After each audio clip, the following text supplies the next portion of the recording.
I'm like, huh, that's interesting. I wonder what else they'll do.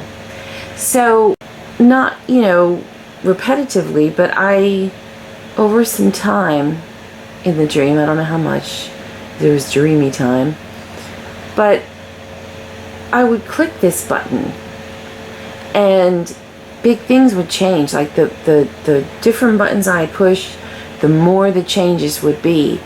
And it was, like I said, everyone in the dream, like they would just appear, or the people would be here and they would start interacting with these new people that just appeared with a click of a button.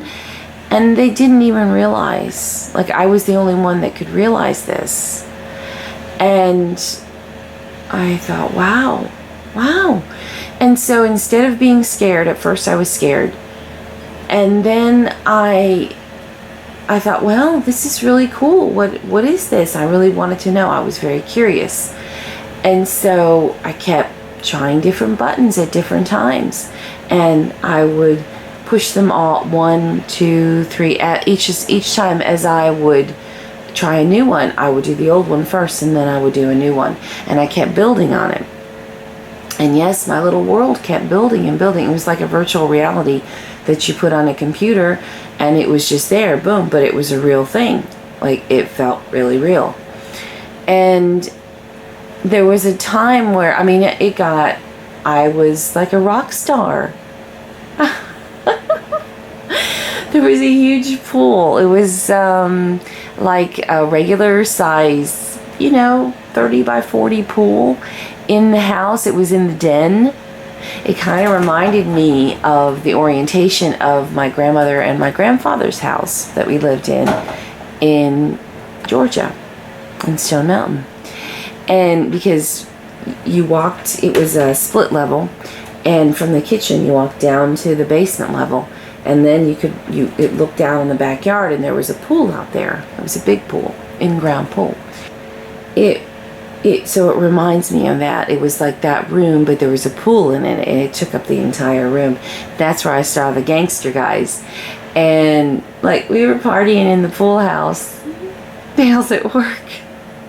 I don't know, maybe by now he figures out he's in the dream. I don't know. It was like he wasn't really in the dream. It was me, and I was the director with my little clicker. And it was instant. And then it back and forth. And there were no ill effects either way. It was like no matter which way I did, it didn't affect the people at all. Well, it did affect the people, but they didn't realize it. It did affect the people. Like, okay, the more and more I tried new things and I got the impression that it was allowing more and more of my emotion to open up and to experience and to feel, the cooler shit got. And it made some people nervous. In fact, I think it made Dale nervous. And I was trying to tell him, honey, if you just open up and you let yourself not be afraid, you'll see how wonderful it is. And I don't know if we quite got there in the dream, but I kept trying because I saw, it's like, wow, with each time that I allow myself to feel more emotions and more experiences, the more colorful my life got. It was like watching The Wizard of Oz when they go from the stormy Kansas scene to she opens the door and she's in the dream state. It is like that. And we did just watch that movie a couple days ago. So that was my cool dream. And I wanted to get it down. And I was in the pool and I was like a rock star. And basically I just learned to jump in and out of these worlds and act normal, and nobody realized. It was just my own experience. And the other way I can describe it is just like on the holodeck with Star Trek. They knew, they programmed in what they wanted to do and they just did it.